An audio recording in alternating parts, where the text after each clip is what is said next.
Twongeye kubashimira bene data, uyu ni Isaac ugiye kubagezaho ikiganiro mu byerekeranye n'intambara iri kubera Ukraine. Rero muri aka kanya tugiye kubagezaho ikiganiro intambara iri hagati ya Iran na Israel, kandi tubabwire n'impamvu. Bavandimwe, uyu munsi turaganira ku ntambara ikomeye iri kubera mu burasirazuba hagati ya Iran na Israel. Intambara si ya none gusa, ahubwo ni amakimbirane amaze imyaka myinshi hagati y'ibihugu bibiri.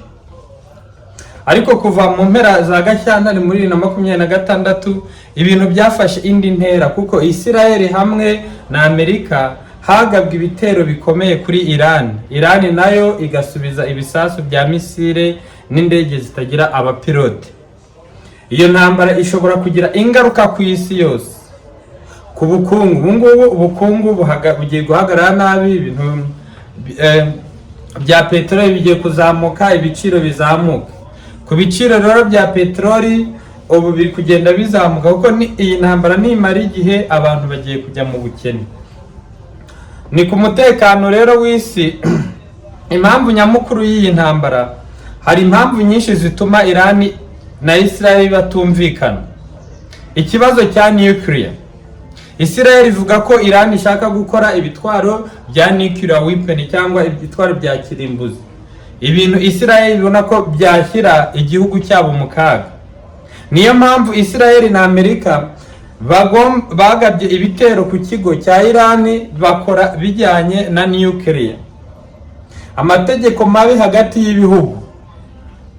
Rero kuva mu mpinduramatwara ya Iran mu 1979 Iran yatangiye gufata Israel nk'umwanzi mukuru. Kuva icyo gihe Iran yashyigikiye imitwe irwanya Israel nayo igakora ibikorwa byo kubuza Iran gukomera mu gisirikare cyangwa gukora ibitwaro bikomeye.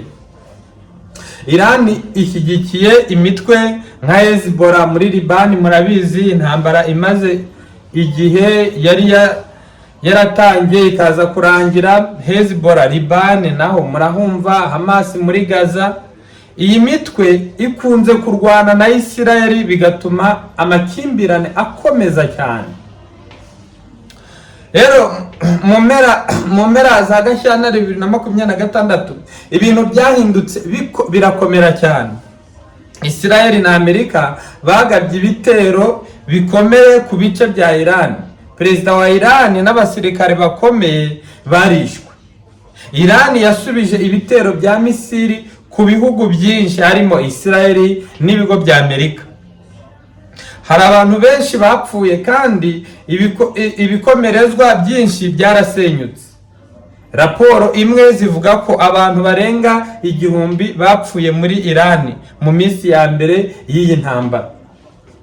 Rero ingaruka ziri hano ku isi. Iyi ntambara ishobora kugira ingaruka nyinshi cyane zikomeye, aho peteroli nyinshi inyura muri Strait of Hormuz hafi ya Iran. Iyo habaye intambara aho hantu, ibiciro bya peteroli ku isi birazamuka cyane. Intambara rero ishobora kwaguka, ibihugu byinshi bishobora kwinjira muri iyi ntambara. Amerika, Liban, ibihugu byo mu kigobe cya Gulf. Abasivili babayeho bate? Abantu benshi badafite aho bahuriye n'intambara nibo bahohoterwa cyane. Iyo turebye intambara nk'iziki gihe, twibuka ko intambara izana amarira, iyangiza ubuzima bw'abantu, iyangiza ubukungu ku isi. Niyo mpamvu abantu benshi basaba amahoro, imishyikirano aho gukomeza intambara. Umusozo rero najya kubabwira uyu munsi, intambara hagati ya Iran na Israel ni imwe mu ntambara zikomeye zishobora guhindura amateka y'isi. Ikibazo nyamukuru ni iki? Ese iyi ntambara izarangira vuba, cyangwa se ishobora guhindura intambara nini ku isi yose? Icyo abantu benshi basengera ni uko amahoro yasubira mu burasirazuba bwo hagati. Rero turi kubabwira ku ntambara yo muri burasirazuba bwo hagati. Amerika na Israel batangije izi ntambara, ariko izi ntambara ntibazi ukuntu zizarangira. Abantu benshi bazi yuko izi ntambara wenda ari impamvu za politiki. Ngewe wenda ubasesengura ubabwira nk'umuntu usoma ijambo ry'Imana, izi ntambara zavuye kera, kuko Abisirayeli n'Abanya-Iran ni abantu bafitanye inzika y'igihe kirekire, ni abantu bashaka kurimburana, kuko Iran iravuga ngo Umunyamerika agomba kuvaho, Umunya-Israel agomba kuvaho. Ntabwo bemera yuko kiriya gihugu cya Israel kiba hariya. Niyo mpamvu rero Iran ikora uko ishoboye kose kugira ngo ibashe kurimbura Israel, kandi na Israel nayo ikavuga ati tuzihagararaho. Israel, Abanya-Israel ni abantu bakeya cyane ku isi, ariko Iran ishaka kubarimbura kugira ngo ibavane ku ikarita y'isi. Ibyo rero usanga na Amerika kubera ni inshuti magara, ni Sumbabike, ntabwo bashobora kubyemera.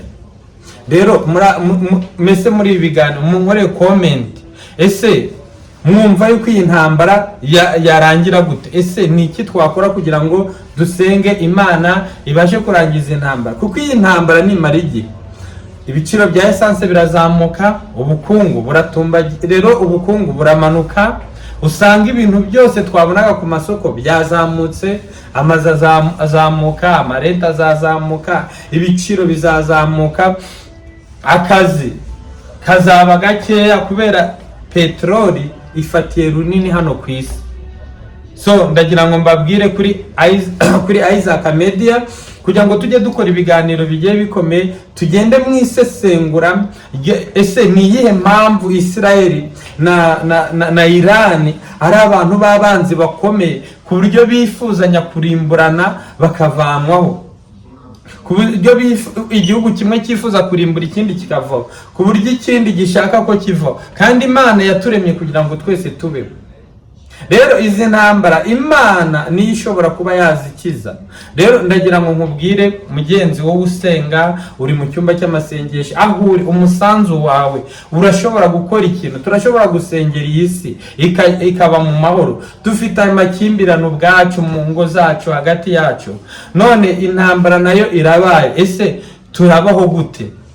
Ikintu mbabwira nuko mwarika tugasenga, tukabwira Imana ikadutabara, ibi bisasu bigahagarara, iyi ntambara igahagarara, ku isi hakaza amahoro. Nta handi hazaza amahoro tudahaguruka ngo dusenge. Ahubwo abantu benshi usanga bashyigikiye intambara, bamwe bashyigikiye Amerika, byagenze gute, abandi bashyigikiye Iran ngo nibakureho Amerika. Ariko ibyo byose sinzi impamvu wenda mushyigikira intambara. Abantu mwahagurukaho kugira ngo twirigwe tuvuga amagambo menshi tugasenga. Murakoze. Ni Isaac Media kandi turabagezaho ibiganiro. Imana ikomeze ibahereze umugisha. Turagenda dukurikirana uko intambara igenda iza, turagenda tubashyiraho ibiganiro uko bugenda bwije nuko buke. Murakoze, Imana ibarinde.